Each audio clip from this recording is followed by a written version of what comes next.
Um, I don't even know how to say this again. Is it okay to flog a dying horse? No. Yeah, let's just leave it. Mm. Let's just leave those people in London. They don't know how to do anything. And Oh. my squad is inexperienced and it doesn't have strength in them. Your mates have done this thing before, just so you know. But we leave them till the show. But what else has happened over this weekend? Oh, Simona Halep thought she had it bad with her first doping charge. She's been charged with the second one. They said her biological passport is a little inaccurate. It's wonky.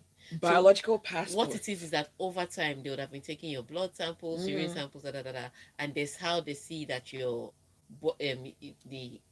different chemicals and different Mm-hmm. hormones are in your body. So over a period of time, it's called the passport. Okay. And so what they're saying is that in recent time it has switched a little bit. I Ha. just want to let them know that these people that are doing this thing, first of all, I'm not saying that Simona Halep is innocent. I'm just saying, have they also added the fact that she's a woman?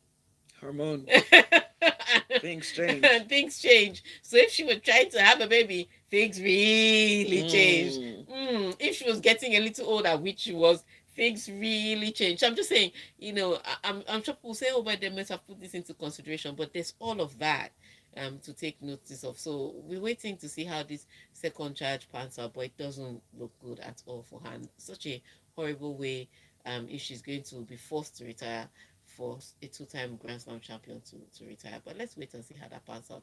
But before then, Zibby, tell us, how can we be a part of this show?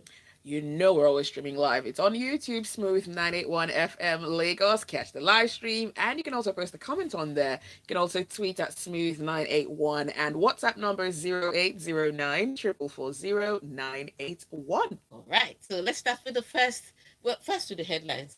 See what we're talking about today. Okay, Nigeria's Flying Eagles defeat Dominican Republic. Jamal Murray stars as Denver Nuggets beats LA Lakers to move to brink of NBA Finals. Medvedev says unbelievable Rome triumph among his best wins. La Liga now belongs to racists, and this is according to Vinicius, poor chap. Champions Man City feel unstoppable, according to Grealish. We fell short, Arteta, inconsolable. Terzic praises Haller miracle with title in sight, and Mbappe goal sees PSG all but secure league on title. All right, so let's start first of all because we don't have enough time. Let's start with the boys in Argentina. All right, now Nigeria's under 20 football team, the Flying Eagles, started their campaign at the FIFA Under 20 World Cup in Argentina on a winning note on Sunday. Now, they claim they come from behind 2-1 victory over the Dominican Republic in their opening match. All right, so really tough one. The Nigerians showed up again. I'd say, um, which is really shocking and unfortunate. These boys, I saw them at Afcon on the 20, and they're pretty. I think the best word I'll use for them is basic. Mm. There's nothing extra, nothing exciting. I think my best player so far, and he has always been from the Afcon tournament, was Sunday Agbalaka, and he still turned out um, good yesterday. Unfortunately, he couldn't score a goal, which is ironic because Sunday couldn't score on a Sunday.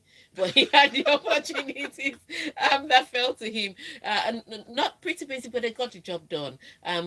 First of all, they made a few mistakes and then they gave away a penalty to Dominican Republic. Those ones took the lead, and then Nigeria had to fight their way back. The first one was from a through via throw in. The ball was headed in the back of the net. Second one was a mistake from the back pass from a defender, and they put the ball in the back of the net. The most important thing I would say every time in group stages is just to get out of the group. And they've done the first part of it. They've gotten all 3 points. And that's important because their other two opponents in the group are Italy and Brazil. Ooh. And it Mm. makes it tougher. Yes, Nigeria is good with age grade championships, but I saw Italy play Brazil. So the first half of that match, Italy scored 3 goals. And I was just like, what is Brazil doing? So the first half ended 3-0. The second half, it was Brazil that came back. They scored 2 goals. So fortunately, they just didn't have the clinical ability to finish off as well as much as the Italians did. Otherwise, that game could easily have ended 3-3. It was a game of it was really a game of two halves. So yes, Brazil will be looking for important points against the Dominican Republic. Nigeria faces Italy next. And if you look at that Nigerian defense, they made a few errors yesterday that I was looking at the Italian boys, like these guys are going to take advantage of us. But they have 3 points on the board. So we're going to appreciate that and applaud them on that. However, the journey only gets tougher from here on out. Ooh. All right, let's move on to the NBA. Jamal Murray scored 37 points for the Denver Nuggets as they beat the LA Lakers 119 to 108 to move one win away from reaching the NBA Finals for the first time in their history. I'm telling you, really, really amazing game. Now, I know a lot of people were. I remember when I made the video about the Nuggets and how they had to get their defense better, and I know a lot of people were just like, "Don't worry about it. Lakers in six." Well, Lakers are 3-0 down, and nobody has come back from that to win. So we'll wait to see the miracle that the Lakers will pan out. But here's what is most impressive about the Denver Nuggets: everybody shows up. So on this night, I think it was what's the day? Today is Monday. So Saturday night into Sunday morning, Jamal Murray was the guy that took carried the team in the first 2 quarters. He scored 30 points in the first half of the game. Nikola Jokic was struggling, couldn't make buckets, and was in foul trouble. I think he had 4 fouls by the start of the second half. So really tough day. But Nikola Jokic was having problems. Jamal Murray was making buckets from every corner. They just couldn't defend him. Now they go into a break, and I think they told themselves that, oh, we have to put a body on Jamal Murray. And the same thing. Dennis Schroeder did a fantastic job because Jamal Murray scored 30 points in the first half, scored only 7 in the entire next 2 quarters. Yeah, they put a good body on him. However, what they did by marking him is that they left some other guys open, and the role players, the bench players, were the ones that came into it. Brown and KCP, Contavious Caldwell Pope, but let's just call him KCP for short. Now, KCP had an absolutely fantastic night, just knocking down buckets, especially mid-range shots and from the three-point perimeter line. It was amazing the way the role players stepped up, and that's what you couldn't say about the Lakers. Because you see the Lakers, they're always looking to their stars. LeBron, do something. AD, do something. I'm just like, what are the guys on your bench going to do? Because throughout the third quarter, Nikola Jokic was struggling. Jamal Murray wasn't scoring points because he was well defended. He was well guarded. But the bench players came in, and then in the fourth quarter, Nikola Jokic found some magic dust, and he scored 15 points in that quarter to help them win. But when the chips are down, when your big guys are struggling, who steps up for you? And that's the question that LA Lakers haven't answered in this series so far. So yes, everybody's saying bye bye Lakers, but I mean the next game is on Monday today is in LA, and they want to not be Mm. swept. So I don't know how they're going to do it, but it's looking like Nuggets is going to play in the finals against Miami Heat, who are also 3-0 up after all the madness they did yesterday. And again, it came down to role players. Gabe Vincent with 29 points. Stepping up when Jimmy Butler couldn't really have a big night. He finished up the night with only 16 points. Robinson also, I think he had 25 points or 27 points, just stepping up. So these role players are the ones making the impact. Your stars can't have 4 good games. Who steps up when they don't? Lakers need to answer that. Ooh. All All right. right. Daniel Medvedev rose to number 2 in the world rankings ahead of the French Open by capturing the Rome title on Sunday. And, well, this Russian says his unexpected win on clay counts as one of his most special All triumphs. right, so I will tell you why he absolutely hates clay. He complains about everything. Oh, the dust is rising. Oh, the clay court is too slow. Oh, this. Oh, he fights everything when he's on clay. He hates it. And he struggled on clay. But sometime last year, he kind of found, a way to play on this clay and focus instead of focusing on all the distractions that caused him not to like the clay court. Focused on his strengths, and that's what he was able to do. So for him to win not just any tournament, a tournament on clay and beat some of the good guys on clay. He beat Holger Rune in the finals. He beat Sissipas in the semifinals. It was him completely taking out guys that normally he would struggle against, especially because he's on clay. He's won 19 titles so far. 18 of those titles on hard courts. Wow. Only one on grass. He struggles with natural elements. He's just like, give me hard courts, anybody, just give it to me. But yeah, it was good to see that. So it makes the draws for Roland Garros even more interesting, because now he's found a way to play on clay. He's now ranked number 2 in the world, behind Carlos Alcaraz, who's now ranked number 1. Djokovic is number 3, and they're going to Roland Garros next week. So it just increases the number of people that could win this tournament. It makes it exciting if you're a neutral, for that. On the women's side, Rybakina won the women's championship, and she's had an absolutely, I must state, brilliant year so far, after losing in the Australian Open final. Okay. Now, Vinicius Jr. says La Liga belongs to racists after suffering vile abuse on Sunday during Real Madrid's 1-0 defeat at Valencia. Yeah, and it makes it, you can argue that, oh, the player is throwing tantrums. This happens to him every single time. He's all season, we've complained about it one time or the other, where he was racially abused, and people say, oh, maybe it's because he's dribbling too much. Are you the only one? If I know how to dribble you, how do you racially abuse me? Okay, call me silly. Why do you have to racially Right. abuse me? And it's fans. And yesterday he was particularly pointing out the fan that was one of the fans that was really saying it. Do you know what And the this was referee one of his sides? Okay. was one of Okay. the Valencia fans? And do you know what the referee was doing? He was trying to cajole him to play. Well, he cajoled him to play. And I said, that's not what you do when there's racist abuse. Mm-hmm. You stop the match and everybody go home, and you take that point from them, despite the fact that they were leading. Why? Because racism should be, there should be absolutely no tolerance for racism. But here is what I've been hearing out of La Liga and Valencia since this thing happened. Valencia chairman came out, a spokesperson came out to say that, yes, some fans were saying some things, and maybe it's a language barrier, but What? to say that all Valencia fans are racist is nonsense. I'm like, Wow. you are defending Mm-hmm. the abusers against the The abused. victim. How do you do that? And then La Liga president had the nerve, the effrontery, to be the patron saint and the defender of all races by coming on his social media handle to put out a whole statement where he's blaming again Vinicius, saying that, oh, we called you for a meeting, you didn't come. Now you're saying all these things. You don't understand that. And I'm just like, how are you people, how can you say that Wow. the La Liga is fighting racism, but everything you people are doing is defending the abuse and throwing the victim under the bus? It's absolutely intolerable. It's unforgivable. It's the kind of thing that on a normal day, Javier Tebas should be fired. But he's going to be in his job because he defended the La Liga. So it's sad. You can argue about what Vinicius' struggle, but this was real. And to make matters worse, he got a red card yesterday. Somebody had him in a chokehold.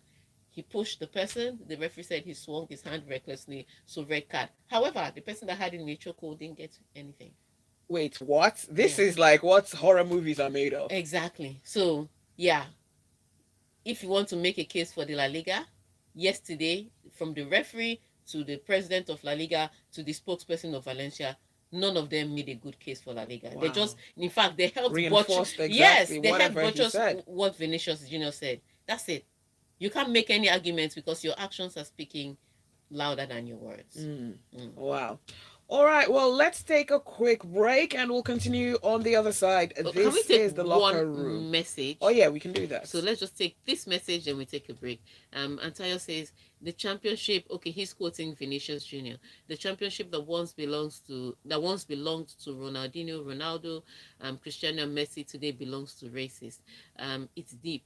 Players need to walk off and stop encouraging their victimized teammates to play off. So that's what I was going to Yeah. ask. What did So, the teammates do or because I say? remember when Couture came out of the game and said, if Vinicius wanted to walk off, he would have walked up with him. I was like, he wanted to walk off, but you didn't. You stood by the referee while the referee was cajoling him. If you had held Vinicius's hand when he wanted to walk off and walk off with him, Yeah, he we'd would be have felt having a supported. completely different conversation. But he was isolated with a referee trying to cajole him to play, and you were standing there. Courtois was standing right there. Said he wanted to walk off, I'd have walked off with him. No, you didn't. You wouldn't have. All right, let's take that break now. When we come back, we'll be talking more and taking your messages. I wanted to. I don't like wanted to people. Now, wow. I really This wanted to racism be. thing is just Yeah, crazy, I man. really wanted to be there for you, but I can't. Like, tell me when you need my support. I'm not Yeah. going to support you if you don't ask If you me. don't ask me, Negro, you please. can see that I'm bleeding out. Like, I said, you tell didn't me. ask for help. Jeez. Absolute nonsense. So you Wow. can argue about it. Oh, La Liga, we are dealing with racism. You are not. You are not. And why is it so common in those European countries? Oh, In Spain and Italy? Italy. Yes. Argue nonsense. Very racist people. And you see, because there's no punishment, there's no Yep. consequence. They have, you Like, know, how is the victim now being blamed eh, for someone else? no, how Like, can you say that? So they took time. Oh, they took time to come in front of a camera and have a Tibet in front of on his social media, but the other guy in front of a camera to defend his people. How about you just say, you know what? I apologize for what Vinicius faced, and we're going to investigate and that. At least, man, at least is have, Vinicius is he Brazilian? yeah. Maybe it's time for him to leave those places and well, where will he go We anyway? can be all of us will just be living places. No, because I think at this point it's going to start affecting that guy mentally. It's too No, much. it is too much. It's It's too definitely much. too much. It's very unnecessary. Wow. It's the kind of thing that, you know, this is not to promote violence, but I will stone them rotten tomato. I swear to God. I can just see them. I can just be passing the street. I just see Harvey Tibias. I'm just like, is that Harvey? I will buy Egg food. him. I will buy food and I will stone him with it. Oh my What days. happened? Oh, I don't know why you're blaming all black people for throwing food at you. Is it message okay? How can you be blaming all black people for throwing food at you? There are some good people, black people, and there are some bad black people. Why are you blaming all black people? Like, oh my What days. an idiot of a president. Wow. Very silly man. I'm still thinking I need to go to that social media and answer it, and I will translate it to Spanish So he so can that you can understand feel it. it. What a big idiot he is. Oh President of stupidity. wow. Damn. Wow. Even if you want, they say, how do you defend madness? Say we've called So you what to. has his team said? He said we've called you. Of course they've condemned it. Of course Brazilian Federation has condemned it, but nothing can really happen When except exactly? La Liga does something. Yeah, we called you to come. Let's discuss it. How do you discuss racism? Like, Are what you is that? mad? I'm the victim. I've decided. Look, the La Liga has decided that there's going to be a zero tolerance. So if there's racist abuse, we shut down the stadium. Valencia already doesn't have money. That's a true presentation of Yeah, what most of them them really think. feel in their hearts How that can they you won't how can you say. tell somebody So, that's racial abused how to feel? like I can't really. Shut down the stadium. No need for discussion. Shut down. They don't have money. They need the money. If you shut them down, they will feel it. My name is Il Bliss, and you're listening to Smooth Breakfast.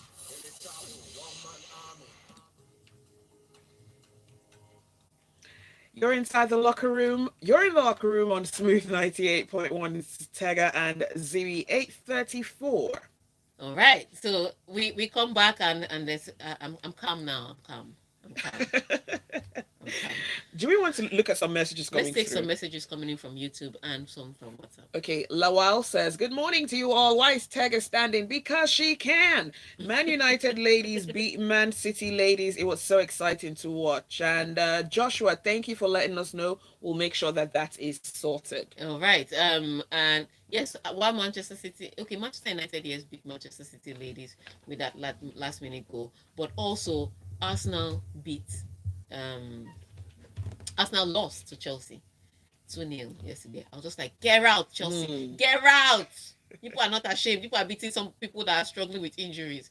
But yeah, the men haven't been giving them joy. So let them get all the sisters, joy from the women's side. Yes, the sisters are doing it for us. Let's take some messages from WhatsApp. And this one is from Mark Anthony. He says, the Latin Bosso side don't look good to go past the first round. The Dominicans are the weakest link in the group, and we struggled against them. Italy and Brazil will show us pepe. Congratulations to Manchester City, 1 down, 2 to go. all right.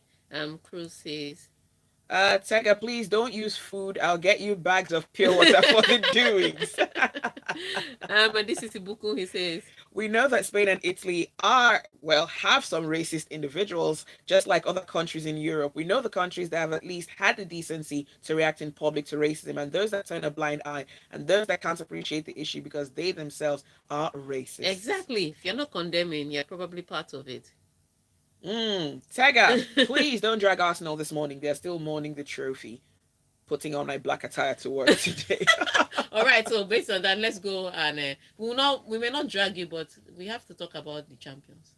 All right, so Arsenal manager No, Mikel. before we go to Oh, Arsenal, okay. yeah. So Jack Grealish claims that Manchester City feel unstoppable as the Premier League champions set their sights on a rather historic treble. Yeah, I think at the end of the day, that's what it has come down to. They feel untouchable. I was telling somebody, it's not that the talent have changed or the tactics have really improved from Pep Guardiola. It's just I've seen a different team. There's a determination, there's an air of determination around the players that just gives them that edge. Because at the end of the day, every championship, yes, you have to have quality players.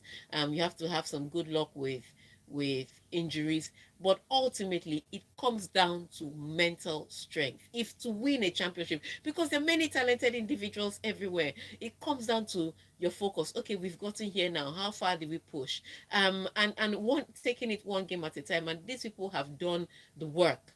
Where Arsenal buckled, losing points game after game, and had 2 months of those problems. The first month where they lost 3 games in a row, they were able to bounce back. But the next one that they lost, they dropped points, Liverpool, Southampton, West Ham, it was a tough one to bounce back from. And in that period, Manchester City just capitalized. Let me use the words of Kyle Walker. We capitalized on their hiccups, and that's what they did. They just had the Arsenal was doing their job. They knew they had to win. Just let's win each match, and if we win each match, then the onus is on Arsenal because we're chasing them.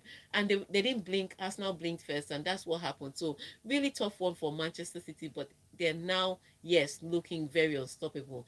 Next up in they face Manchester United in FA Cup, and if you've seen Manchester United's form now against the Manchester City's form, you'd likely say that Manchester City is definitely winning it. However, I always leave room for the fact that it is football and anything can happen on the day. And also in the final, they face an Inter Milan side, a largely unpopular side to win this Champions League, considering also their struggles. The way Napoli easily breezed through the Italian Serie A title. So it's a tough one to look at the finals that are left for Manchester City and not see them as clear favorites. So I like the important thing is that Pep Guardiola has said business is not finished. Let's try to complete the treble. But first, yeah, yes, they have to celebrate this championship because it was well fought.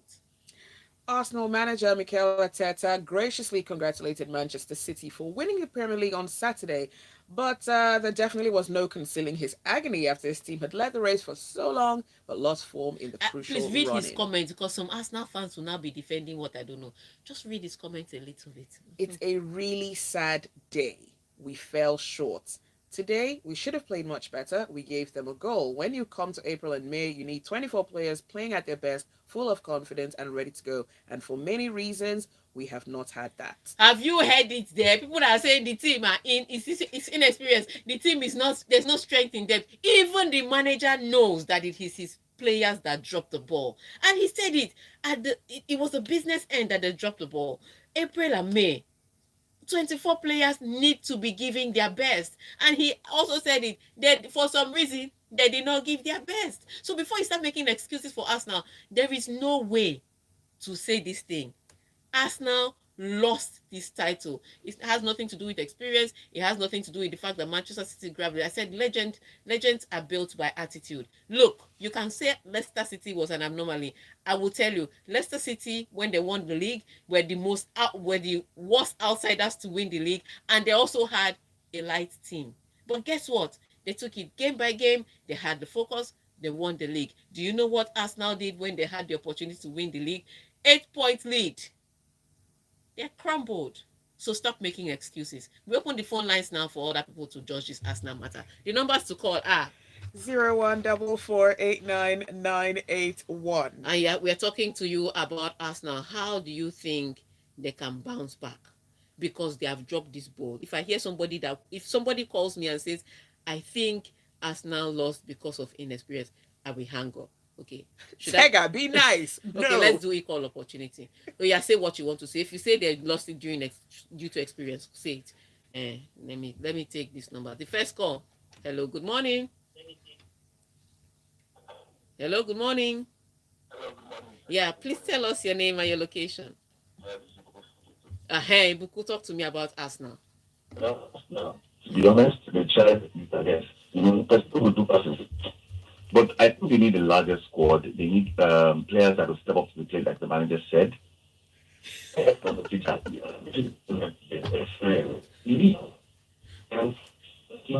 Oh, we can't hear you, Ibuku. We can't hear you. So sorry. Um. All right, let's take this other call. Hello, good morning. Hi, good morning, Tega. Good morning. Yes, your name and your location, please. All right. So tell us, what do you think about Arsenal?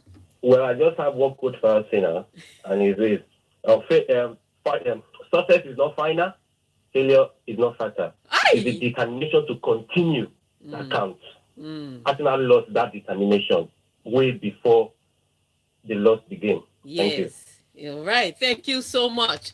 But Yanis Antetokounmpo has given people real things. All right. So Ibuku, if you could call back, your line was not very clear. So we couldn't take that call. But if you could call back now, let's see how it goes. But again, the numbers to call are 0144899981. yeah, and I still have my slippers if people try me like this. All right. But let's take some messages. Let's start from let's take some messages. Uh and Ajibade says Arsenal under a spell. Do you think this is ordinary? He. all right, before we take that, let's take another phone call. Hello, good morning. Hello, Tega. Calling back. All right, so your line is better now. You were saying. So I was saying that they don't have a robust squad. They still didn't step up to the plate, and whether we like it or not, inexperience is part of it. You see, if you know, Liverpool chased City for 2 seasons, so they won that title. For the Arsenal squad, I think issues happen when they having injuries and some people just didn't step in. I mean, when this was out, he did it well. But when I think it's the other guy that went out, who been doing any justice at all. But I think it's a learning curve. Nobody expected them to get this. Everybody was thinking they would struggle for top four. They have to build on it next season. And they just have to get some people that have the grit to pull through and push through. At times, Saka looked tired, and he was their threat. So I think just need to find more dynamic, which is what Pep has. If you is not playing, he will drop you and Oh, all right. Thank you so much for that summation. I'm still going to mention that even Leicester City didn't have any superstars when they won. They made their own legend. All right. Let's take Okay. let's just talk about the Bundesliga a little bit because Borussia Dortmund is about to win the Bundesliga this weekend. How? Because Bayern Munich lost to RB Leipzig. They were leading by 1-0, and then in the second half, Leipzig scored 3 goals. And they dropped the ball, but Dortmund didn't drop the ball. They had their own game. They scored 3 goals. Sebastian Haller, who was diagnosed with cancer and missed the entire first half of the season because he was treating testicular cancer, scored 2 goals in that match. Brilliant. And here's another stat that's most impressive. Since Sebastian Haller came back to the Dortmund squad, they've won 18 of their 19 matches. He is the secret ingredient. He is the guy. And so I don't know. Bayern Munich are still saying that yes, they can win the Bundesliga, but it's no longer in their hands. It's in Dortmund hands. If Dortmund draws next weekend, they are champions. Or no, they have to win. But whatever happens, they seem more likely to win their own game, and they seem more likely to win the Bundesliga. And should they win the Bundesliga, I'd be the happiest person for Sebastian Haller because he was a good one to come back from. Okay, we can't take any more phone calls because we've run out of time. Let's just wrap up with a few messages. Mayawa says, Arsenal lost because the pressure got to both manager and players. The players' inexperience and the manager's inexperience. When they needed the experienced players to rally the troops, they all folded. The manager kept on playing players that were well out of form and didn't manage his squad department properly. They will be back stronger next season. Tega, please don't hit me the shoe. I'm only delivering the message. all right, this is Tayo. He says, Documentaries would show how Arsenal were on top for 248 days, only for Man City to show up uninvited and become the hero. That's like 80% of the show. But if there's one thing I know about Arsenal, they have unending hope. Let's do this again next season, guys. Bye bye. All right, let's wrap up with Gary Newton's message. He says, Arsenal lost the league metaphysically before the physical manifestation. we have to end on that note. All right, on that note, we thank you all for your messages. We can't read through all of them and we can't take all the phone calls, but thank you for calling. Thank you for your messages. We'll be talking on Wednesday. So if you have any more things to, because we'll be assessing the season, you can call in on Wednesday. For now, let's leave the studio for Zibby. All right, stay with us. There's a lot more to come on the Smooth Breakfast. From 9 a.m., we get talking on Lagos Talks. Oh, see ya. All right.